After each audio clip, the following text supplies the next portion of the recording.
Hello, this is part one of a three-part series on workout journals and tracking our workouts.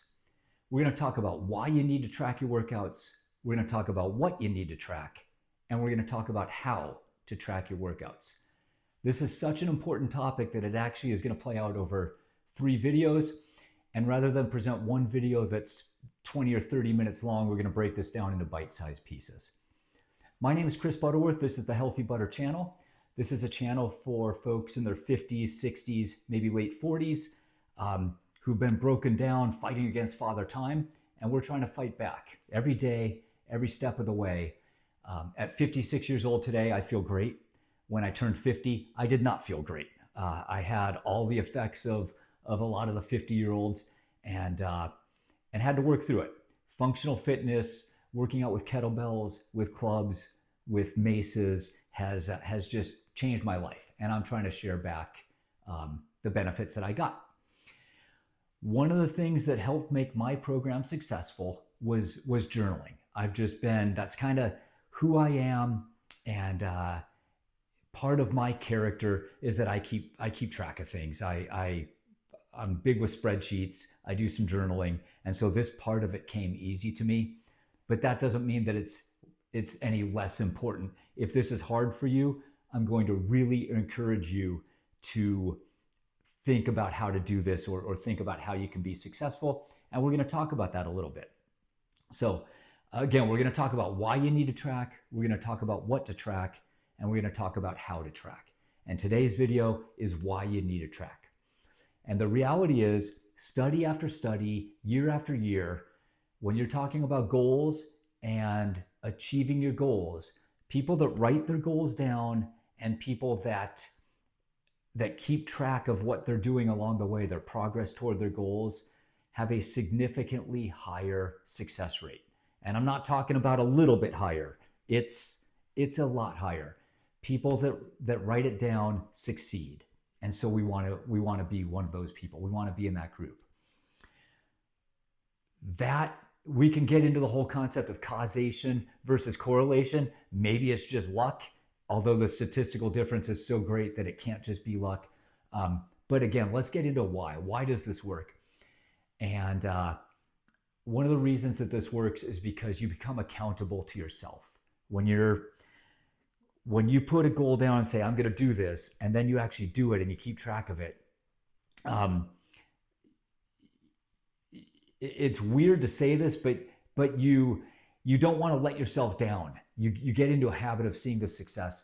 Long time ago, this is weird to say because as a young adult, Seinfeld was just one of those shows that was on, but now we start thinking about it and it's in syndication and it's old. But that's what happens when you're 56. Anyway, there was an interview with Jerry Seinfeld a while back, and I referred to this on one of my blogs 20 years ago. But Jerry Seinfeld was interviewed, and they talked about his work ethic and what he did to be successful. And he talked about taking a wall calendar, a big calendar, and putting it up on his wall. And every day he wanted to write one joke. He didn't have to write for an hour. He didn't have to fill a spiral notebook. He wanted one joke. And every day he wrote a joke, he put a big red X on that calendar. And he said, after a while, you start to see a chain of X's. And then his only job was don't break the chain. And when you think about a guy whose entire life is based on jokes, one joke isn't very much. But when he had 30 jokes a month, there were some that were evergreen, that he could go back in time and use them whenever he wanted. There were some that were topical. Maybe they were based on a sporting event, the Olympics, the Super Bowl. Maybe they were based on current events or weather happenings or something like that. But if he got into an interview, he could pull off of his material. If he got onto a talk show, he had material. He always had new material to be testing in front of audiences, whatever it was. And over the course of the year, right, that's 365 new jokes. A couple years go by, he's got 1,000 jokes to work with, and he can always pick and choose the best ones or the ones that are situational. And his response was just, don't break that chain. Do it. Track it. For me personally, I have a hard time remembering how many reps and sets I'm supposed to do. And I've been doing this for a long time, and I still mess that up. Every once in a while, I go to do my workout, and I think about what I'm gonna do, and I do my workout, and I get done, and I'm like, yeah, I cranked out 9 sets today. That was awesome. Feeling good about myself. It wasn't even that hard. And then I go to log my workout, and I see the entry above it, and I did 10 sets last time. I'm like, oh, dang it. I'm like, no wonder it was so easy. But if I didn't know what I wanted to do going in, that would happen to me every day. I would have no idea what I was doing. Another example is one time I was doing a snatch program, and I went in to do a workout, and I was doing 6 sets of 8. And I did the first set of 8, and it was hard. And I did the second set, and I'm just huffing and puffing. Not enough rest. It was hard work. I did the third set of 8, and I'm just about to blow up. I'm just like, heart rate won't come down. I'm overheating. Fourth set of 8, and I quit. And I'm like, I can't get to 6. I'm not. Why was this so hard? And I go and I look at my workouts, and I was supposed to do 8 sets of 6. And the last time I had done 7 sets of 6.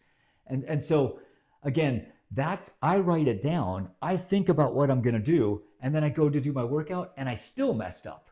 Just imagine if I had to remember everything and not have a guide to do that. So again, like keeping track of where we are and what the next step is in the process.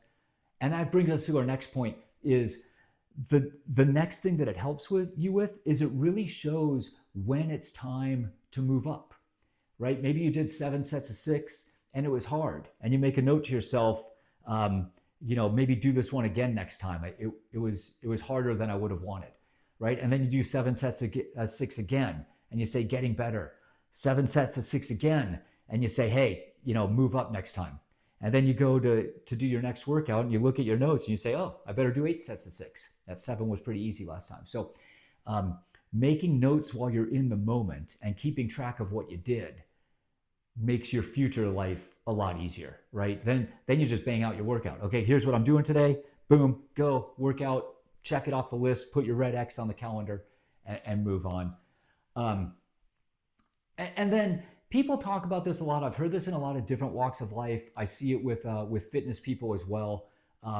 But being able to go back and look at your history, look at where you were 3 months ago, 6 months ago, a year ago, and being able to see the gains. Like, it's not just I feel stronger. It's not just I feel better. Even though we always say on this channel, feeling good is the absolute 100% goal of what we're doing. We don't care about how much weight we lift. That's an end to the mean, a mean to an end. But the goal is, the feeling good is the end goal.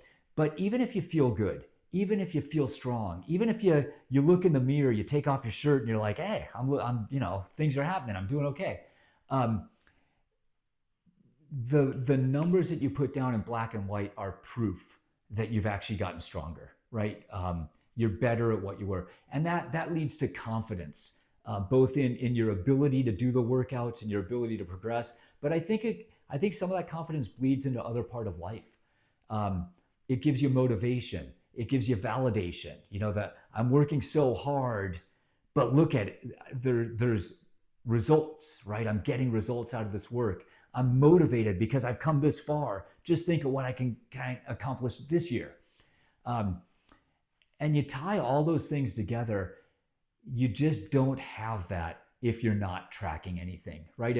If you're just doing a workout and you say, I nailed it, next time I'll do another workout, you're not going to remember what workout you did. You're not going to know whether you wanted to move up or not. You're just kind of thinking, yeah, I did some kettlebell last time. I'm going to do another kettlebell. So if you're going to take this seriously, if you really want to fight Father Time and get rid of some of those aches and pains and fix your shoulder and your lower back, and you're doing this right, you want to be consistent.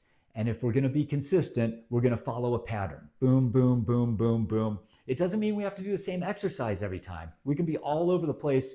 Club, kettlebell, different kettlebell exercise, mace, different club exercise. We can be all over the place, but it's going to be systematic, right? We're going to follow a process. of consistently doing a tiny bit better than we did last time over the course of a long time. And the only way you're going to have that available to you is if you write it down. I hope this makes sense. Let me know if you have any questions. If we want to talk ideas, we're going to talk next about what to track, and we're going to talk about how to track it and some different options available. Those are going to be in future videos. I'll link to them below once they're available. Hope this was helpful. Hope you're able to track your workouts and make some great progress in your own program. And we'll call it there. Have a great day. Go get better.